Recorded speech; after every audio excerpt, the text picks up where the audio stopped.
அல்லாஹுடைய நல்லடியார்களே, ஒரு மனிதர் நபியுல்லாஹி ஸல்லல்லாஹு அலைஹி வஸல்லம் அவர்களிடத்தில் வந்து கேள்வி ஒன்று கேட்டார். யா ரசூல் அல்லாஹ், ஐயுல் இஸ்லாமி ஹைர், இஸ்லாத்துடைய அமல்களில் மிகச்சிறந்த அமல் எது? நபியுல்லாஹி ஸல்லல்லாஹு அலைஹி வஸல்லம் அவர்கள் இரண்டு விடயங்களை, இரண்டு அமல்களை சொன்னார்கள். துத்இமுத் தஆம் வ தக்ரஉஸ் ஸலாம் அலா மன் அரஃப்த வ மன் லம் தஅரிஃப். மக்களுக்கு சாப்பாடு கொடுங்கள், அதுதான் இஸ்லாத்துடைய அமல்களில் மிக சிறந்த அமல். இரண்டாவது சொன்னார்கள், மனிதர்களுக்கு சலாம் சொல்லுங்கள், உங்களுக்கு தெரிந்தவர்கள் தெரியாதவர்கள் வித்தியாசம் பார்க்காமல் சலாம் சொல்வது என்று சொன்னார்கள். நபியுல்லாஹி ஸல்லல்லாஹு அலைஹி வஸல்லம் அவர்கள் மதீனாவுக்கு ஹிஜ்ரத் செய்து அங்கு சென்றிருக்கிறார்கள். மஸ்ஜித் அமைக்கப்பட்டிருக்கிறது, மக்களுக்கு குத்பா செய்கிறார்கள். அவர்களை பார்ப்பதற்காக அஹ்லுல் கிதாபுடைய யஹூதிகளுடைய ஒரு பெரும் ஆலிமாக இருந்தவர் அப்துல்லாஹ் இப்னு சலாம் அவர்கள் மஸ்ஜிதுக்கு வருகை தருகிறார்கள். அவர்கள் சொல்கிறார்கள், அவ்வலு ஷைஇன் சமிஅதுஹு வ ஹுவ யகூல், அவர்களுடைய பேச்சில் முதலாவது நான் கேட்ட வார்த்தைகள் நபி ஸல்லல்லாஹு அலைஹி வஸல்லம் அவர்கள் மக்களுக்கு சொல்லிக் கொண்டிருக்கிறார்கள். யா அய்யுஹன் நாஸ், மனிதர்களே, அஃஷுஸ் ஸலாம் வ அத்இமுத் தஆம் வஸிலுல் அர்ஹாம் வஸல்லு பில் லைலி வன் நாஸு நியாம் தத்குலுல் ஜன்னத பிஸலாம். மனிதர்களே, சலாத்தை பரப்புங்கள், எல்லோருக்கும் சலாம் சொல்லுங்கள், மக்களுக்கு சாப்பாடு கொடுங்கள், வஸிலுல் அர்ஹாம், உங்களுடைய குடும்பங்களை சேர்ந்து நடந்து கொள்ளுங்கள், வஸல்லு பில் லைலி வன் நாஸு நியாம், மனிதர்கள் எல்லாம் உறங்கிக் கொண்டிருக்கும் இரவு நேரத்தில் நீங்கள் எழுந்து தொழுங்கள். இந்த அமல்களை செய்துவிட்டால் எந்த அச்சமும் பயமும் இல்லாமல் நிம்மதியாக நீங்கள் சுவர்க்கத்துக்கு சென்று விடுவீர்கள். ஒரு சஹாபி வருகிறார், யா ரசூல் அல்லாஹ், ஐயு ஷைஇன் யூஜிபுல் ஜன்னah, சுவர்க்கத்தை கட்டாயமாக்கி விடக்கூடிய ஒரு அமலை நீங்கள் எனக்கு சொல்லித்தாருங்கள். நபியுல்லாஹி ஸல்லல்லாஹு அலைஹி வஸல்லம் அவர்கள் அவருக்கு ரெண்டு அமல்களை சொல்லிக் கொடுத்தார்கள். அலைக பிஹுஸ்னில் கலாம், மக்களுடன் பேசும் பொழுது அழகாக பண்பாக பேசுங்கள். வபத்லுத் தஆம், மக்களுக்கு சாப்பாடு கொடுங்கள். இந்த ஹதீஸ்களிலிருந்து நாம் மக்களுக்கு சாப்பாடு கொடுப்பது எவ்வளவு உயர்ந்த அமல் என்பதை புரிந்து கொள்ளலாம். சொன்னார்கள், இன்ன ஃபில் ஜன்னதி குரஃபா, சுவர்க்கத்தில் சில மாளிகைகளை அல்லாஹு தஆலா அமைத்திருக்கிறார். யுரா ظاهرها من باطنها وباطنها من ظاهرها, அது எவ்வளவு அழகாக இருக்கும் என்றால், வெளியில் இருந்து பார்த்தால் உள்ளே தெரியும், உள்ளே இருந்து பார்த்தால் வெளியில் தெரியும், அவ்வளவு அழகாக இருக்கும். அஅத்தஹ அல்லாஹு தஆலா லிமன் அத்அம الطعام وألان الكلام وتابع الصيام وأفشى السلام وصلى بالليل والناس نيام. அந்த மாளிகைகளை அல்லாஹு தஆலா யாருக்கு தயார் செய்து வைத்திருக்கிறார் என்றால், மனிதர்களுக்கு யார் சாப்பாடு கொடுத்தார்களோ, யார் சலாத்தை பரப்பினார்களோ, யார் மிருதுவாக பேசினார்களோ, மக்களுடன் பேசும் பொழுது அழகாக பண்பாக யார் பேசினார்களோ, தொடராக நோன்பு வைக்கிற வழக்கம் யாரிடத்தில் இருந்ததோ, அதுபோல் வஸல்லா பில் லைல் வன் நாஸு நியாம், மனிதர்கள் இரவில் தூங்கி இருக்கிற வேளைகளில் தஹஜ்ஜுத் தொழக்கூடியவர்களாக யார் இருந்தார்களோ, இந்த அமல்களை செய்தவர்களுக்கு தான் அல்லாஹு தஆலா அந்த மாளிகைகளை விசேஷமாக அமைத்து வைத்திருக்கிறார். அல்லாஹ் தஆலா எங்கள் எல்லோரையும் இப்படிப்பட்ட அமல்களுக்குரியவர்களாக பாக்கியங்களுக்குரியவர்களாக ஆக்கி வைப்பானா. அன்பான சகோதரர்களே, மனிதர்களுக்கு விருந்தளிப்பது, சாப்பாடு கொடுப்பது என்று சொல்வது இந்த மார்க்கத்தில் மிக முக்கியமான ஒரு அமல். நாம் சாப்பாடு கொடுப்பது என்றால் முழுமையான ஒரு சாப்பாட்டை தான் கற்பனை செய்கிறோம். ஆனால் மார்க்கம் சொல்வது நாம் கொடுக்கிற சாப்பாடு முழுமையான ஒரு சாப்பாடாக இருக்க வேண்டும் என்பதல்ல. பல சந்தர்ப்பங்களில் அது ஒரு ரொட்டியாக இருக்கலாம், ஒரு ரொட்டியின் துண்டாக இருக்கலாம், ஒரு ஈத்தம்பழமாக இருக்கலாம், வெறும் ஒரு பழமாக இருக்கலாம். சாதாரணமான ஒன்றாக இருந்தாலும் மனிதன் எதை சாப்பிடுகிறானோ எல்லாமே சாப்பாடு தான். அதை கொடுக்கிறவர்களுக்கு இந்த சிறப்பு சொல்லப்பட்டிருக்கிறது. நாம் கொடுக்கக்கூடிய சிறிய ஒரு உணவாக இருந்தாலும் அல்லாஹ்விடத்தில் அந்த சதகாக்கள் அதே அளவில் அதே நிலையில் இருப்பதில்லை. நபியுல்லாஹி ஸல்லல்லாஹு அலைஹி வஸல்லம் அவர்கள் சொன்னார்கள், அல்லாஹ் தஆலா நீங்கள் மனிதர்களுக்கு சாப்பாடாக கொடுக்கக்கூடிய ஒரு ஈத்தம்பழம் அல்லது ஒரு பிடி சாப்பாடு இந்த சதகாவை அல்லாஹ் தஆலா வளர்க்கிறான். அதை எப்படி வளர்க்கிறான் என்றால், உங்களுடைய வீட்டில் ஒட்டகம் குட்டி போட்டால், மாடு குட்டி போட்டால், அதை நீங்கள் எப்படி பாதுகாப்பாக வளர்க்கிறீர்களோ, சாப்பாடு கொடுத்து அது பெரிதாக வேண்டும், அது கொழுக்க வேண்டும் என்று எப்படி நீங்கள் வளர்க்கிறீர்களோ, அல்லாஹ் தஆலா நீங்கள் மனிதர்களுக்கு கொடுக்கக்கூடிய ஒரு ஈத்தம்பலம், சதகாவாக கொடுக்கக்கூடிய ஒரு கவல உணவு, அவன் அதை வளர்க்கிறான். கியாமத்துடைய நாளில் இந்த சாப்பாடுகளை கொடுத்த மனிதர்கள் அவர்களுடைய சதகாவை பார்க்கும் பொழுது ஹத்தா யகூன மித்ல உஹுத், சில மனிதர்கள் கொடுத்த சாப்பாட்டு சதகாக்கள் உஹது மலையை போல பெரிதாக இருக்கும். அவ்வளவு இஹ்லாஸாக கொடுத்திருப்பார். காலம் பூராவும் அந்த இஹ்லாஸை பாதுகாத்திருப்பார். அல்லாஹ் தஆலா அதை வளர்த்து வளர்த்து வளர்த்து பெரிதாக்கி உஹது மலையை போல பெரிதாக்கி அவருக்கு பெரும் கூலியை கொடுத்து விடுவார். அன்பான சகோதரர்களே, மனிதர்களை சந்தோஷப்படுத்துவதற்கு உலகில் என்ன இருக்கிறது? அவர்களுடன் அழகாக பேசுவது, அவர்களுக்கு சாப்பாடு கொடுப்பது, இதை விட உலகத்தில் என்ன இருக்கிறது மனிதர்களை சந்தோஷப்படுத்துவதற்கு?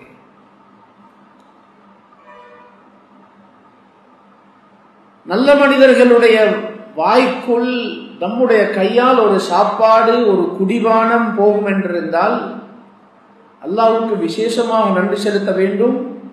வாழ்க்கையில் கிடைக்கிற மிக பெரும் பாக்கியங்களில் ஒன்று.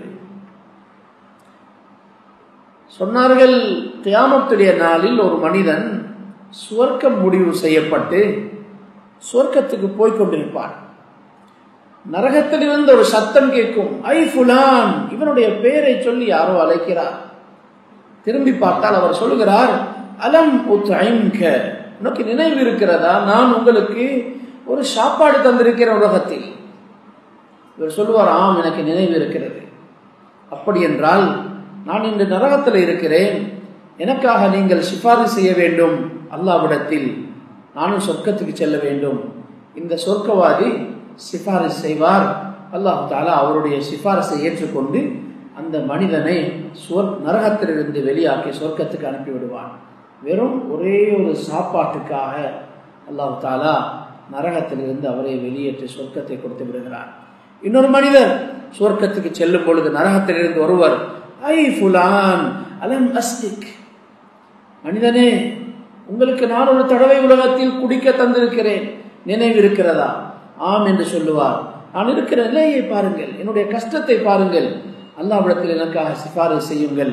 சிபாரிசு செய்வார், ஏற்றுக்கொள்ளப்படும். அவரையும் சேர்த்து அல்லாஹ் தஆலா சொர்க்கத்துக்கு அனுப்பிவிடுவான். அன்பான சகோதரர்களே, கியாமத்துடைய நாளில் யாருக்கு யாருடைய சிபாரிசு உதவப் போகிறது என்று யாருக்கும் தெரியாது. உலகத்தில் வாழ்கிற காலத்தில் நாம் சந்திக்கிற சில நல்ல மனிதர்கள், அவர்களை பயன்படுத்தி கொள்ள வேண்டும். அவர்களுடைய வாய்க்குள், அவர்களுடைய வயிற்றுக்கு நம்முடைய கையால் ஒரு மிடர் தண்ணீர் போகுமாக இருந்தாலும் அதுவும் நாம் பெறுகிற பெரும் பாக்கியம் என்பதை மறந்துவிடக்கூடாது. நம்முடைய சொத்துக்களை பாதுகாத்துக் கொள்ள வேண்டும் என்ற கவலை நம்ம எல்லோருக்கும் இருக்கிறது. நான் கஷ்டப்பட்டு சம்பாதித்த பணம், நான் கஷ்டப்பட்டு கட்டிய வீடு, எல்லாவற்றையும் பாதுகாத்துக் கொள்ள வேண்டும் என்று எல்லோரும் விரும்புகிறோம். ஆனால் அதை பாதுகாத்துக் கொள்ள முடியாது. உலகத்தில் நாம் சம்பாதித்தவற்றில் நமக்குரியது என்று 3 விடயங்களை மட்டும்தான் சொல்லலாம். நாம் ஒரு வீட்டில் வசிக்கிறோம், அந்த வீடு அது நிரந்தரமாக எனக்குரியது என்று யாரும் சொல்லிவிட முடியாது. நாம் இப்பொழுது உடுத்திருக்கிற ஆடை அது எனக்கு தான் நிரந்தரமாக இருக்க போகிறது என்று யாரும் சொல்லிவிட முடியாது. நம்முடைய கையில் உள்ள படம் நிரந்தரமாக எனக்கு தான் என்று யாரும் சொல்ல முடியாது. 3 விடயங்களை மட்டும் சொல்லலாம், அது எனக்குரியதுதான். ஒன்று, மா அகல்த ஃபஅஃப்னைத், சாப்பிட்டு முடித்து விட்டவை. நாம் எதை சாப்பிட்டு முடித்து விட்டோமோ அது நமக்குரியது. அடுத்தது, மா லபிஸ்த ஃபஅப்லைத், எந்த ஆடைகளை கிளியும் வரைக்கும் நீங்கள் பாவித்தீர்களோ, எந்த ஆடை பழையதாகி இதற்கு பின்னால் யாரும் அணிய முடியாது என்ற கட்டம் வரும் வரைக்கும் எதை நீங்கள் பாவித்தீர்களோ அது உங்களுக்குரியது, அது வேறு யாருக்கும் உரியதல்ல. 3வது, நீங்கள் எதை மக்களுக்கு கொடுத்து உங்களுக்காக சேமித்து விட்டீர்களோ அது உங்களுக்குரியது. எதை மக்களுக்கு சதகாவாக கொடுத்து, சாப்பாடாக கொடுத்து, தண்ணீராக கொடுத்து, எதை நீங்கள் உங்களுக்காக சேகரித்து விட்டீர்களோ அது உங்களுக்குரியது. இந்த 3ம் தவிர அத்தனையும் உங்களை விட்டு போய்விடும். அதை இன்னொருவர் சொந்தம் கொண்டாடுவார். அது இருக்க நீங்கள் போக வேண்டி வரும். அன்பான சகோதரர்களே, நாம் மனிதர்களுக்கு கொடுக்கக்கூடிய சாப்பாடுகள், மனிதர்களுக்கு கொடுக்கக்கூடிய சதகாக்கள், இது உண்மையில் நம்முடைய கணக்குகளில் வரவு வைக்கப்படுகிறது. கியாமத்துடைய நாளில் நம்முடைய கணக்குகளில் நாம் உலகத்தில் கணக்கில் வைத்திருந்த எல்லாம் வரப்போவதில்லை. நாம் எதை கொடுத்து முடித்து விட்டோமோ அதுதான் நம்முடைய கணக்கில் வரப்போகிறது. நாம் மக்களுக்கு கொடுக்கக்கூடிய சாப்பாடுகள் என்பது ஒரு முஃமினுடைய முக்கியமான பெரிய இபாதத்துகளில் ஒன்று. உலகத்தில் நம்முடைய கஷ்டங்கள் தீருவதற்கு, பிரச்சனைகள் தீருவதற்கு, மறுமையில் நம்முடைய கபூலியத்துக்கு பல பொழுது மக்களுக்கு நாம் செய்த உபகாரங்கள் தான் காரணமாக அமையும். சரித்திரத்தில் ஒரு சம்பவம், அஹ்மத் இப்னு மிஸ்கீன், 3ஆம் நூற்றாண்டில் வாழ்ந்த ஒரு பெரிய மனிதர் அஹ்மத் இப்னு மிஸ்கீன் ரஹ்மத்துல்லாஹி அலைஹி, இவர்கள் சம்பந்தமாக ஒரு சம்பவத்தை பதிவு செய்திருக்கிறார்கள். அவர்களுடைய வாழ்க்கையில் ஒரு கட்டம் கடினமான பஞ்சம், சாப்பிடுவதற்கு எதுவும் இல்லை என்ற நிலை வருகிறது. அவர்கள் மனைவி, பிள்ளைகள் சாப்பிடுவதற்கு எதுவுமே இல்லாமல் ஒரு முடிவுக்கு வந்தார்கள், நாம் இருக்கிற இந்த வீடு தான் நமக்கு இருக்கிறது, இதை போய் விற்பனை செய்து வருகிற பணத்தை எடுத்தாவது சாப்பிட்டு வாழ்ந்து கொள்வோம் என்று சொல்லி அவர்கள் வீட்டிலிருந்து வெளியில் புறப்படுகிறார்கள். யாராவது இந்த வீட்டை வாங்குவார்களா என்று எதிர்பார்த்து போகிற வழியில் அவருடைய நண்பர் அபு நஸ்ர் என்று சொல்லக்கூடியவர் சந்திக்கிறார். ஏன், எங்கு இதற்காக செல்கிறீர்கள் என்று கேட்கவும் தன்னுடைய விஷயத்தை சொல்கிறார். என்னுடைய நண்பர் எனக்கு 2 ரொட்டிகளை தந்தார், 2 ரொட்டிகளையும் கூட சாப்பிடுவதற்கு ஒரு இனிப்பையும் தந்தார். அதை எடுத்துக்கொண்டு சந்தோஷமாக நான் நடந்து வந்து கொண்டிருக்கிறேன். அங்கே ஒரு வயது போன பெண் தன்னுடைய ஒரு யத்தீமான குழந்தையையும் அழைத்து கொண்டு வந்து கொண்டிருக்கிறார். அவள் என்னை கண்டதும் என்னிடத்துல வந்து சொன்னா, இந்த யத்தீம் புள்ள சாப்பிடுறதுக்கு ஒண்ணுமே இல்லை, இதனால பசி தாங்கிக் கொள்ள முடியாது, அழுகிறது, ஏதாவது எனக்கு இருந்தா உதவி செய்ய என்று அவர்கள் சொல்கிறார். உடனே சொல்கிறார்கள், நான் அந்த 2 ரொட்டிகளையும் அப்படியே தூக்கி அவர்களுக்கு கொடுத்தேன். அதை கொடுத்ததும் அந்த பிள்ளை என்னுடைய முகத்தை பார்த்து ஒரு சிரிப்பு சிரித்தது. வாழ்நாள் முழுக்க அந்த காட்சியை என்னால் மறக்க முடியாது. அந்த பிள்ளையின் முகத்தில் இருந்து வந்த சிரிப்பை பார்த்த நான் ஏதோ சுவர்க்கம் உலகத்துக்கு வந்து விட்டது என்று நினைத்தேன். அவ்வளவு சந்தோஷப்பட்டது. அந்த பெண் கண்ணீர் வடித்து அழுது விட்டாள். பிறகு எனக்கு நன்றி சொல்லிவிட்டு அவள் போய்விட்டாள். நான் சொன்னேன், நான் வீட்டுக்கு திரும்பி வருகிற வழியில் ஒரு இடத்துல அமர்ந்து கொண்டேன். எனக்கு நடந்து கொள்ளக்கூட முடியாது, பசி. ஒரு இடத்தில் அமர்ந்து கொண்டேன். இப்பொழுது என்ன செய்வது என்று யோசித்துக் கொண்டிருக்கும் பொழுது மீண்டும் அந்த அபு நஸ்ர் என்ற என்னுடைய நண்பர் அங்கே வருகிறார். வந்து, என்ன செய்கிறீர்கள்? உங்களுடைய வீட்டை நோக்கி சொத்து தேடி வந்திருக்கிறது, செல்வம் தேடி வந்திருக்கிறது, நீங்கள் இங்கே என்ன செய்கிறீர்கள்? நான் என்ன என்று விசாரித்தேன். அவர் சொன்னார், குராசான்ல இருந்து ஒரு வியாபாரி உங்களை தேடி வந்திருக்கிறார். எதற்காக வந்திருக்கிறார்? 30 வருஷங்களுக்கு முன்னால் உங்களுடைய தகப்பனார் அவருக்கு ஒரு பெரும் தொகை பணத்தை கொடுத்திருக்கிறார் வியாபாரம் செய்வதற்காக. அவர் பஸ்ராவில் வியாபாரம் செய்து ஒரு கட்டத்தில் அவர் கஷ்டவாளியாக மாறினார். மீண்டும் குராசானுக்கு சென்று அங்கே அவர் சம்பாதித்து நிறைய பணத்தை தேடி இப்பொழுது ஒரு பெரும் செல்வந்தர். அவர் உங்களுக்கு வரவேண்டிய ஹக்கை திருப்பி தருவதற்காக வேண்டி வந்து உங்களை தேடிக்கொண்டிருக்கிறார். வீட்டுக்கு செல்கிறார்கள். பெரும் தொகை பணம் அவருக்கு கிடைக்கிறது. அதை எடுத்துக்கொண்டு முதலாவது அவர்கள் சொல்கிறார்கள், அந்த பெண், அந்த ஏழை பெண்ணுடைய வீட்டை நான் தேடி சென்று, இதற்கு பின்னால் நீங்கள் கவலைப்பட வேண்டிய தேவையில்லை, உங்களுடைய செலவெல்லாம் என்னுடைய பொறுப்பு என்று அவர்களுடைய செலவையும் நான் பொறுப்பெடுத்துக் கொண்டு அவர்களுக்கு இன்னும் இன்னும் சதகாக்களை கொடுத்து விட்டு வந்து அந்த பணத்தை வைத்து நான் வியாபாரம் செய்ய ஆரம்பித்தேன். குறுகிய காலத்தில் நிறைய பணம் திரட்டிவிட்டேன். நிறைய வசதி வந்துவிட்டது. அந்த பணத்தினால் நிறைய உபகாரங்கள் செய்தேன். மக்களுக்கு சாப்பாடு கொடுத்தேன். நிறைய உபகாரங்கள், மக்களுக்கு உதவிகள் செய்தேன். ஒரு காலம் வந்தது, என்னுடைய மனசில் எனக்கே ஒரு பெருமை, நான் இப்பொழுதெல்லாம் எவ்வளவு மனிதர்களுக்கு உபகாரம் செய்திருக்கிறேன். என்னுடைய பட்டோலை நலவுகளால், நன்மைகளால் நிரம்பி இருக்கும் என்ற ஒரு எண்ணம், ஒரு பெருமை எனக்கு வந்தது. இப்படி இருக்கும் பொழுது ஒரு நாள் நான் ஒரு கனவு கண்டேன். அந்த கனவில் கியாமத் வந்துவிட்டது. மனிதர்கள் எல்லோரும் வருகிறார்கள்.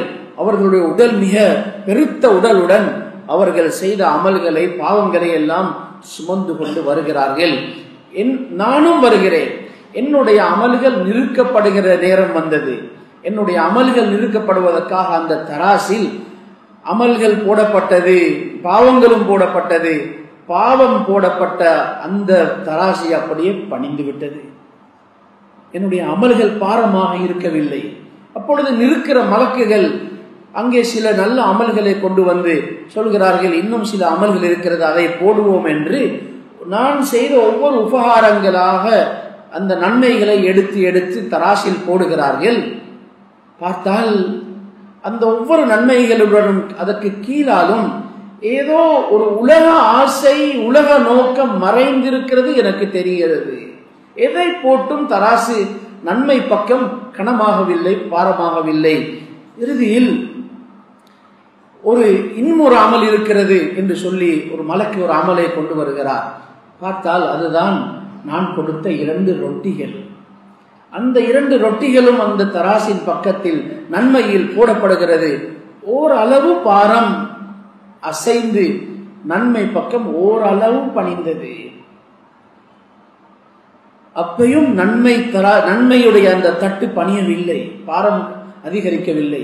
வேற எதுவும் இருக்கிறதா என்று பாருங்கள் என்று மலக்குகள் சொல்கிறார்கள். அப்பொழுது அவர் சொல்லப்பட்டது, ஏதோ இன்னும் ஒரு அமல் இருக்கிறது, என்ன கொண்டு வாருங்கள் என்று சொல்லும் பொழுது அந்த பெண் வடித்த கண்ணீர் கொண்டு வந்து தராசில் போடப்பட்ட, அதை போட்டதுதான் வேகமாக நன்மையின் தட்டு பணிந்து விட்டது. ஒரு சத்தம் எனக்கு கேட்டது, கத் நஜா, கத் நஜா, தப்பிவிட்டார், தப்பிவிட்டார் என்ற ஒரு சத்தம் எனக்கு கேட்டது என்று சொல்கிறார்கள். அன்பான சகோதரர்களே, நாம் நிறைய உபகாரங்கள் செய்திருக்கலாம், நிறைய அமல்கள் செய்திருக்கலாம். அந்த அமல்களில் சில பொழுது நாம் நம்பிக்கை கூட வைத்திருக்கலாம். ஆனால் இப்படியான சில கஷ்டவாளிகளுக்கு நாம் கஷ்டத்தின் பொழுது உதவி செய்தது, அவர்களுடைய கண்ணீரை துடைத்தது, அவர்களுடைய சந்தோஷங்கள் நம்முடைய ஈடேற்றத்துக்கு காரணமாக அமையலாம். மனிதர்களுடைய வாழ்க்கையில் உள்ள கஷ்டங்கள் தீருவதில், பிரச்சனைகள் தீருவதிலும், நோய்கள் சுகமாகுவதிலும் இத்தாம் சாப்பாடு கொடுப்பது என்ற இந்த இபாதத்தில் ஒரு பெரும் ரகசியம் இருக்கிறது. கஷ்டங்களை போக்கக்கூடிய ரகசியம், பிரச்சனைகளை தீர்க்கக்கூடிய ரகசியம், நோய்களை சுகமாக்கக்கூடிய ரகசியம் சாப்பாடு கொடுப்பதில் இருக்கிறது.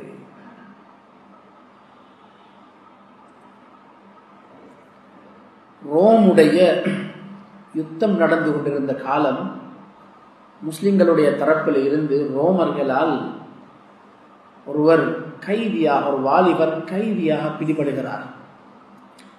தாய் கடும்